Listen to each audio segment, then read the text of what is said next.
Good morning student. आज हम class 10 का फिजिक्स पढ़ाने जा रहे हैं। ये हमारे वीडियो का पार्ट नंबर 4 है। इसके पहले आप लोगों ने पार्ट 3 वाले में देखा होगा कि हमने गोलीय दर्पण वहाँ पे बताया था। गोलीय दर्पण क्या होता है वहाँ पे इस बारे में हमने डिस्कस किया था। अगर आपने नहीं देखा तो उस वीडियो को पहले देख लीजिए, फिर इसके आगे का टॉपिक आपको अच्छे से समझ में आएगा। तो गोलीय दर्पण क्या होता है? गोलीय दर्पण में परावर्तक पृष्ठ या तो अंदर की ओर हो सकता है, परावर्तक सतह या तो अंदर की ओर हो सकता है या तो बाहर की ओर हो सकता है। ऐसे पृष्ठ को क्या कहेंगे? गोलीय दर्पण कहेंगे। इस दर्पण को गोलीय दर्पण कहेंगे। तो यहाँ पे हमने 2 दर्पण लिए हैं, एक अवतल वाला है और एक उत्तल दर्पण। अवतल दर्पण में क्या होता है उसमें हमने इसको जाना था कि अवतल दर्पण क्या होता है। ऐसा दर्पण, ऐसा गोलीय दर्पण जिसका परावर्तक पृष्ठ अंदर की ओर हो और बाहर उसके पॉलिश की गई हो, तो ऐसा दर्पण क्या कहलाता है? अवतल दर्पण। और जिसमें परावर्तक सतह जो हो आगे की तरफ हो और पॉलिश वाला जो पार्ट हो वो पीछे की तरफ हो, तो वो क्या कहलाता है? उत्तल दर्पण कहलाता है। तो आज हम ये टॉपिक जानेंगे कि ध्रुव क्या होता है, वक्रता केंद्र क्या होता है, वक्रता त्रिज्या क्या होती है। तो ध्रुव क्या होता है?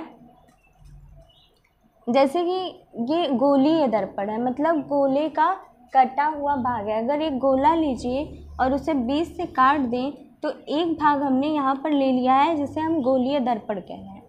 और इसमें क्या हमने किया है, इसका एक पार्ट जो है परावर्तन के लिए छोड़ा गया है और पीछे वाले पार्ट को पॉलिश कर दिया गया है। तो यहाँ पे ये दर्पण लेके इसमें देखिए, गोलीय दर्पण का जो परावर्तक पृष्ठ है उसका केंद्र, गोलीय दर्पण का जो परावर्तक पृष्ठ है, परावर्तक पृष्ठ यही है, उसका जो केंद्र होगा, जो केंद्र कहाँ पर होता है? बीच में होता है। तो जो केंद्र होगा उसे हम ध्रुव कहेंगे। गोलीय दर्पण के परावर्तक पृष्ठ के केंद्र को दर्पण का ध्रुव कहते हैं। गोलीय दर्पण के परावर्तक पृष्ठ के केंद्र को दर्पण का ध्रुव कहेंगे। इसे क्या कहेंगे? दर्पण का ध्रुव कहेंगे, जिसे हम पोल भी कहते हैं।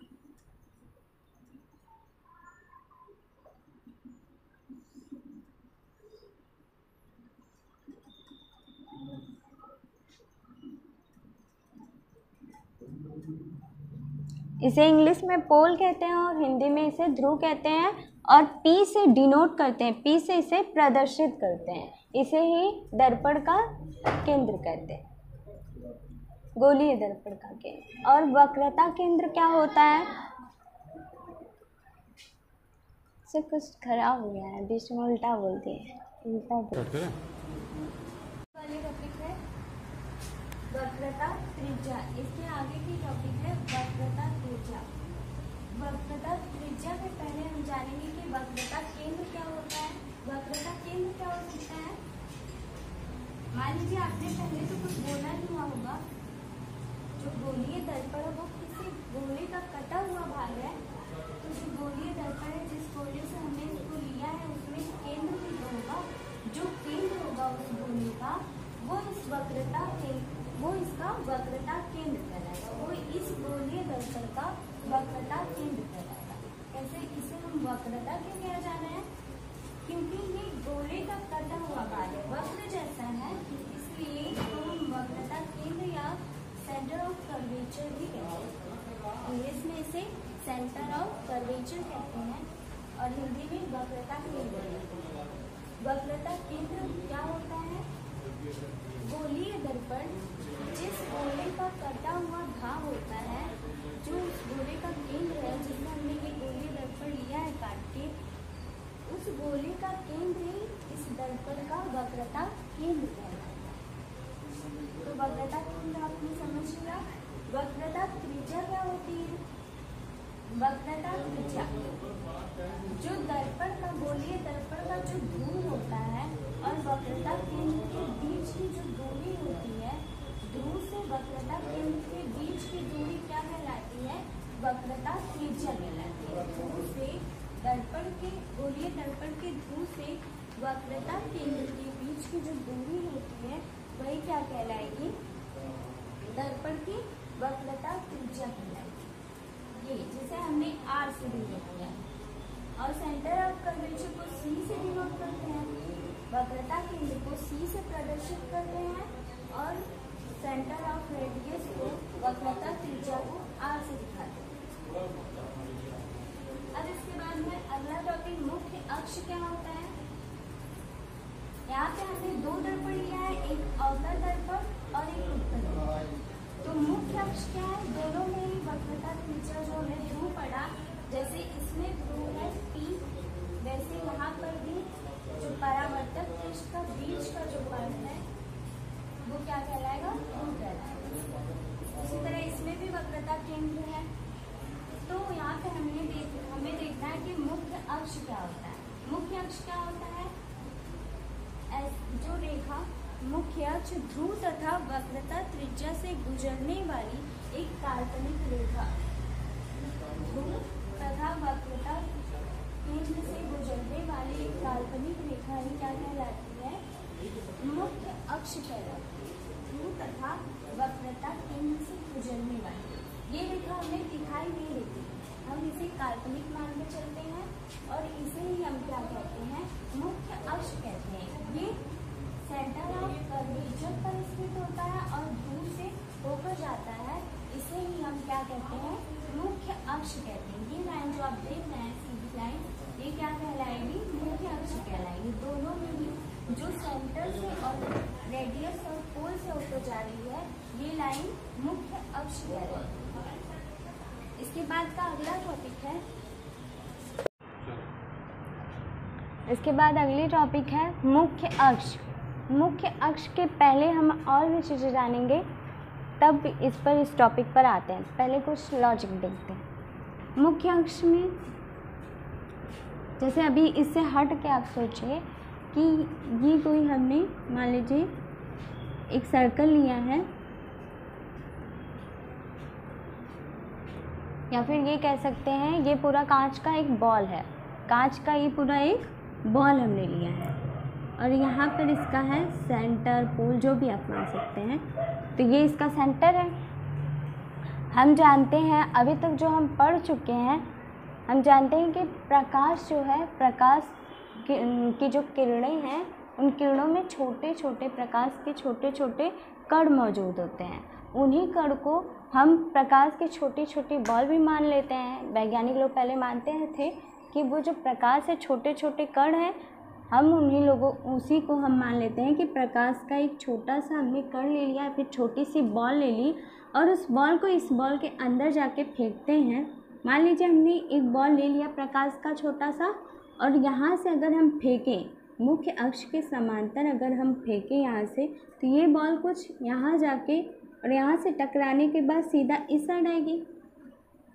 ये आप लॉजिक लगा के या फिर खुद से अनुमान लगा के सोच सकते हैं कि अगर यहाँ से हम बॉल फेंकें तो यहाँ से वो टकरा के इस पॉइंट से टकरा के यानी कि परावर्तित होके इस साइड आएगी, और अगर यहाँ पर आके उसी बॉल को फेंकें तो वो कुछ इस पॉइंट पर जाके और सीधे ऊपर की ओर परावर्तित हो जाएगी। अगर हम सेंटर से होकर वो बॉल फेंकें जिसका सेंटर है, तो ये क्या करेगी, इस पॉइंट से टकराते हुए सीधा उसी जिधर से वो आई है उसी साइड वापस चली जाएगी। तो हम क्या देख रहे हैं कि जो हम बॉल फेंक रहे हैं उसका जो परावर्तन हो रहा है वो तो दूसरी साइड हो रहा है। जैसे मुख्य अक्ष के समांतर हमने कोई बॉल लिया और उसको इस पर फेंका, मान लीजिए ये कांच की एक दीवार है, थोड़ा सा गड्ढा टाइप, तो इसमें अगर हम फेंकें बॉल जो है तो वो टकरा कर सीधे उससे परावर्तित हो जाएगी।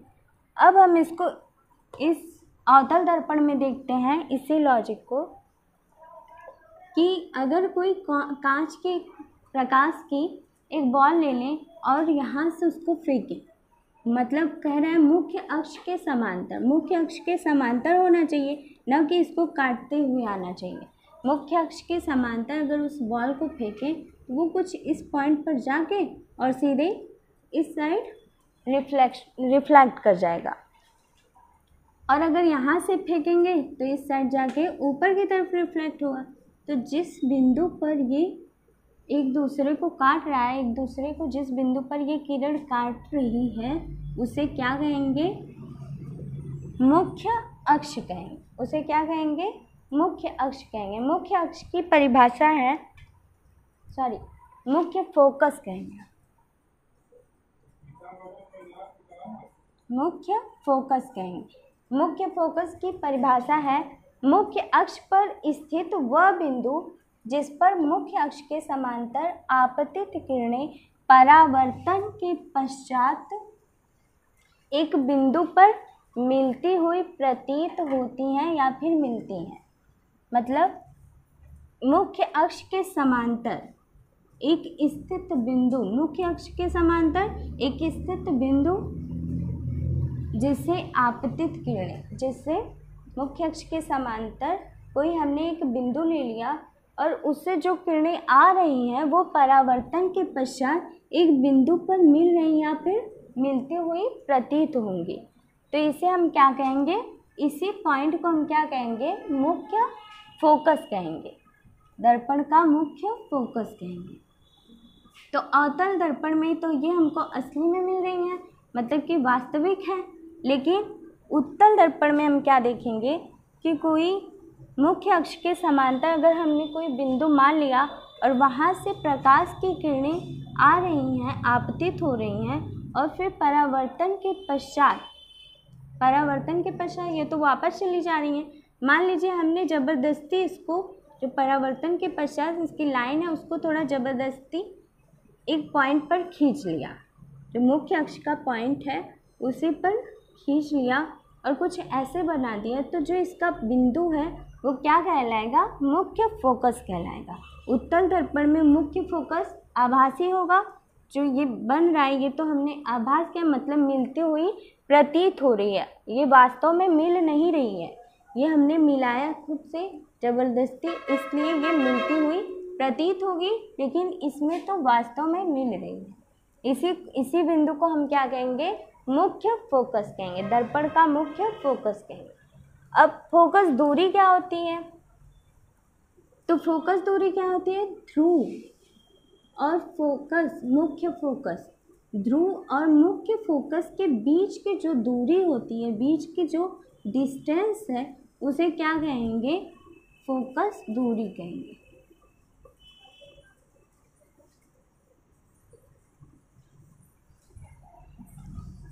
मतलब पोल से और ये जो फोकस है इसके बीच के दोनों पॉइंट के बीच की जो दूरी है, जो डिस्टेंस है, उसे फोकस दूरी कहेंगे। उसी तरह उत्तल दर्पण में भी होगा, ध्रुव और फोकस के बीच की जो दूरी होगी उसे क्या कहेंगे? उत्तल दर्पण कहेंगे। इसके आगे है द्वारक। द्वारक क्या होता है?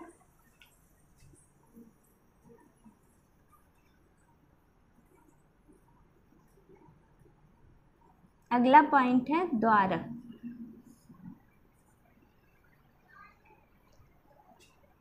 गोलीय दर्पण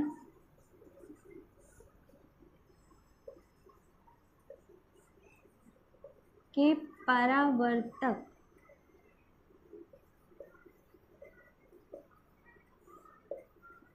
पृष्ठ की वृत्ताकार सीमा रेखा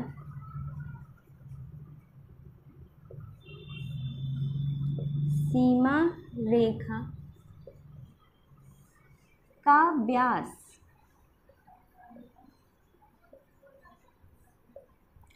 गोलीय दर्पण के परावर्तक पृष्ठ की वृत्ताकार सीमा रेखा का व्यास क्या कहलाएगा? द्वारक कहलाएगा। जैसे ये गोलीय दर्पण का परावर्तक पृष्ठ है, इसका जो व्यास होगा, वृत्ताकार जो सीमा रेखा है उसका जो व्यास है वही क्या कहलाएगा? द्वारक कहलाएगा। मतलब ये जो M और N पॉइंट से जो रेखा मिलेगी हमें, वही क्या कहलाएगी? द्वारक कहलाएगी। इसके बाद अगली वीडियो में हम देखेंगे उत्तल दर्पण से प्रतिबिंब निर्माण कैसे होता है। आज के लिए इसको अपनी कॉपी पे बढ़िया से लिख के अच्छे से समझिएगा, क्योंकि फिगर वाइज है। अगर आपने एक भी डायग्राम छोड़ा या नहीं समझा तो ये बिना डायग्राम के आपको समझ में नहीं आएगा। Thank you.